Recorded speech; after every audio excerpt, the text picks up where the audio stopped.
Brain message Jewel ভাই, ছি, আপনাকে নিয়ে মানুষ অনেক গর্ব করতো। আপনি নাকি মানবিক।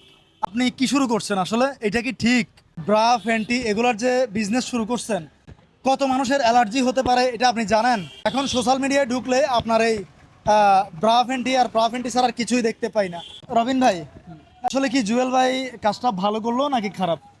আসলে এটা হলো যে এই আলোচনা সমালোচনা হচ্ছে, আমার মনে হয় এটা জুয়েল ভাই ব্যবসাটা করতেছে দেখে। জুয়েল ভাই ছাড়া যদি আপনি কিংবা অন্য কেউ করতো, তাহলে কিন্তু এটা নিয়ে দেখা যেত আলোচনা সমালোচনা হইতো হয়তো না। না। হ্যাঁ, আমি আমি মনে করি আমাদের মেন্টালিটি চেঞ্জ করা দরকার। এটা মা বোনদের একটা পোশাক, এটা কেন জুয়েল ভাই বিক্রি করতে পারবে না?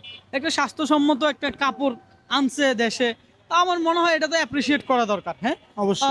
আমি সে জায়গায় আলোচনা সমালোচনা কেন হবে, এটার মানেই আমি আসলে খুঁজেই পাচ্ছি না। আর এই জিনিসটা প্রত্যেক মা বোনেরই তো দরকার। এটাই তো। আমরা আমাদের দৃষ্টিভঙ্গি চেঞ্জ করলেই একদম। তাহলে মনে হয় এই বিজনেসটা খারাপ কিছু নয়। না, একদমই না। আর এটা যদি মানবতার ফেরিওয়ালা জুয়েল ভাই যদি এই কাজটা না করতো, আমি বললাম তো অন্য কেউ করলে এটা নিয়ে এত আলোচনা সমালোচনা হইতো না। হ্যাঁ, আর অনলাইনে অফলাইনে হাজার হাজার লাখ লাখ মানুষ এই বিজনেস করতেছে, অবশ্যই। তাতে সমস্যার কিছু নাই। হ্যাঁ, তবে কিছু মানুষের কেন চুলকানি হচ্ছে আমি জানি না আসলে।